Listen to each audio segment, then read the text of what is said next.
नमस्कार, मी मेघनाज किचनमध्ये तुमचं स्वागत आहे। तर आज मी इथं खूप छान असं एक गोडाचा पदार्थ बनवणार आहे, जो की सगळ्यांना खूप आवडेल आणि खूप दिवस ही टिकेल। तर चला तर मग व्हिडिओला सुरुवात करूयात।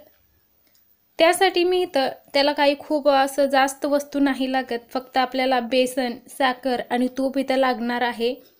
तर सगळं मी समप्रमाणात इथं घेतलेले आहेत। तर एक वाटी तूप घेतलेला आहे आणि सोबतच एक वाटी मी इथं साखर घेतलेला आहे आणि त्याचबरोबर एक वाटी इथं बेसन इथं आपल्याला लागणार आहे। तर आता आपण पहिल्यांदा इथं साखर आहे तो साखरेचा पाक आपल्याला इथं करायचा आहे। त्याआधी आपल्याला इथं कोणतंही एक ताट घ्यायचं किंवा कोणतंही असं एक ट्रे घ्यायचं, त्याला आपल्याला तेल लावून किंवा बटर पेपर तुम्ही घेतलात तरी चालेल।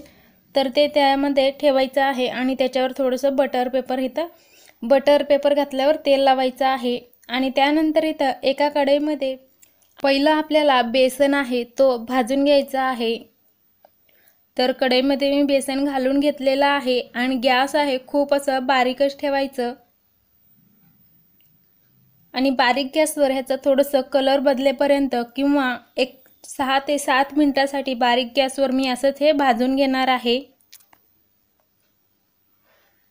बघू शकता गॅस आहे तो बारीक ठेवलेला आहे आणि बेसनाचा कलर आहे बदललेला पण तुम्हाला दिसत असेल। एक 5 ते 6 मिनिटे इथं झालेले आहेत। तर छान असं आपलं इथं बेसन आहे तो भाजून तयार झालेला आहे। तर ह्याला गॅस बंद करून थोडंसं थंड करून घ्यायचं आणि त्यानंतर हे आपल्याला चाळून घ्यायचं आहे। तर खाली एक भांडं ठेवलेलं आहे आणि त्याच्यामध्ये मी अशा पद्धतीने हे चाळून घेतलेलं आहे। आता त्यामध्ये आपल्याला थोडंसं तूप इथं घालायचं आहे। तर साधारण एक 3 ते 4 चमचे मी तूप ह्याच्यामध्ये घातलेला आहे आणि आपल्याला बेसनामध्ये मिक्स करून घ्यायचं आहे। तर थोडंसं तूप घालून हे आपल्याला बेसनाच्या पिठामध्ये मिक्स करून घ्यायचं आहे। असं केल्याने हे बेसनाचे गाठी वगैरे होणार नाहीत। तुम्ही बघू शकता सगळं बेसन आहे असं तुपामध्ये मिक्स करून घेतलेलं आहे। साधारण एक अर्धी वाटी तूप आहे तो मी हे मिक्स करण्यासाठी वापरलेला आहे आणि अर्धी वाटी आहे तूप ते नंतर वापरायचं आहे। इथं दुसऱ्या कढईमध्ये साखर आहे तो घालून घेतलेला आहे। एक वाटी साखर असेल तर त्यामध्ये अर्धी वाटी पाणी घालून घ्यायचं आहे साखर भिजेपर्यंत। तर आता आपल्याला साधारण 1 तारी एवढं इथं आपल्याला साखरेचा पाक आहे तो बनवून घ्यायचा आहे। गॅस इथं मोठं ठेवायचं आणि त्यानंतर हे साखर आहे तो पहिलं विरघळून घ्यायचं आहे। तर साखर विरघळलेला आहे तर आता त्यानंतर गॅस इथं बारीक किंवा मध्यमच ठेवायचं आणि 1 तारी साखरेचं पाक होईपर्यंत हे आपल्याला असंच गॅस चालू ठेवून हलवत राहायचं आहे। साधारण एक 4 ते 5 मिनिटं हे आपल्याला लागतात इथं। त्यानंतर आपल्याला इथं हाताने असं चेक करायचं आहे। तर हे बघा 1 तारी पाक आहे तो इथं तयार झालेला आहे, त्याचा असं एक तार आहे तो बनत आहे, म्हणजे आपल्या साखरेचा पाक आहे तो तयार आहे। तर गॅस इथं बारीक करायचं किंवा बंदच करायचं। त्यामध्ये आता हे आपण तूप आणि बेसनाचं मिश्रण आहे तो तयार केलेलं होतं तर ते घालायचं आहे आणि मिक्स करायचं आहे। तर आता इथं गॅस आहे तो चालू करायचं, बारीक गॅस ठेवायचं। तर बघू शकता साखरेच्या पाकामध्ये हे सगळे बॅटर आहे तो सगळं मिक्स करून घेतलेला आहे। तर आता आपल्याला इथून पुढे गॅस आहे तो बारीक गॅसवरच करायचा आहे।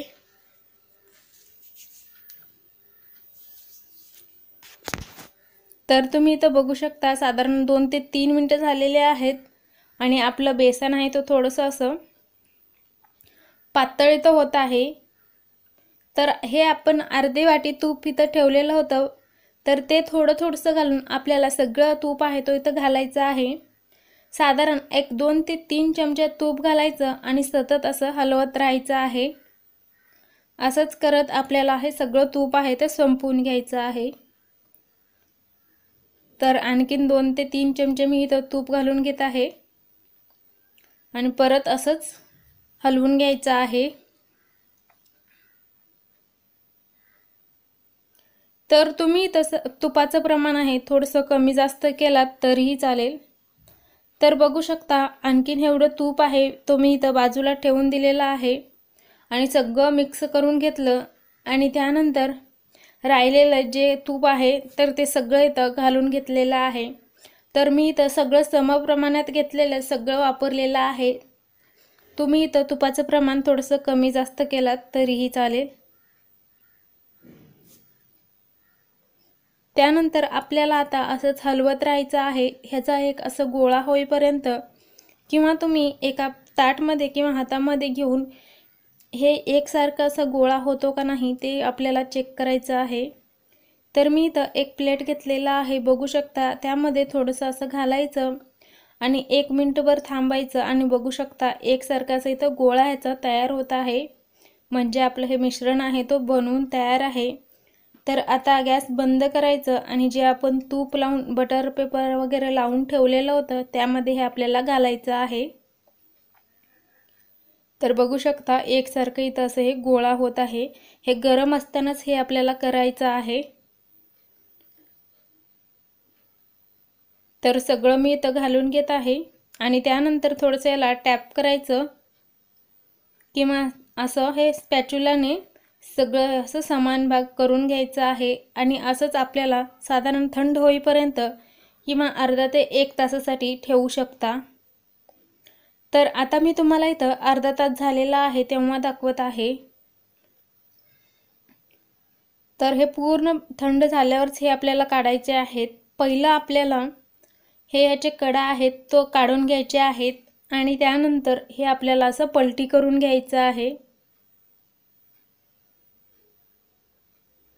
तर खूप सहजपणे निघतं, तुम्ही बघू शकता। तर आता ह्याच्यावरचं हे बटर पेपर आहे तो काढून घ्यायचा आहे। तर कलर बघू शकता खूप छान दिसत आहे।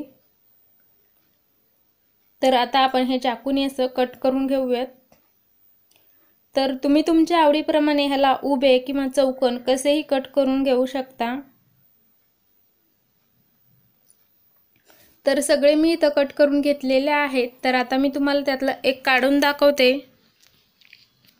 बघू शकता खूप छान दिसत आहेत। हे आपले तुम्ही बेसनाचं बर्फी म्हणू शकता किंवा मैसूर पाक म्हणू शकता, ते आपले इथं बनवून तयार झालेले आहेत। तर खूप छान आणि मऊ झालेले आहेत। तर तुम्ही सुद्धा घरात नक्की करून बघा आणि व्हिडिओ आवडला असेल तर लाईक, शेअर, सबस्क्राईब करा। पुन्हा भेटूया पुढच्या व्हिडिओमध्ये, तोपर्यंत बाय बाय।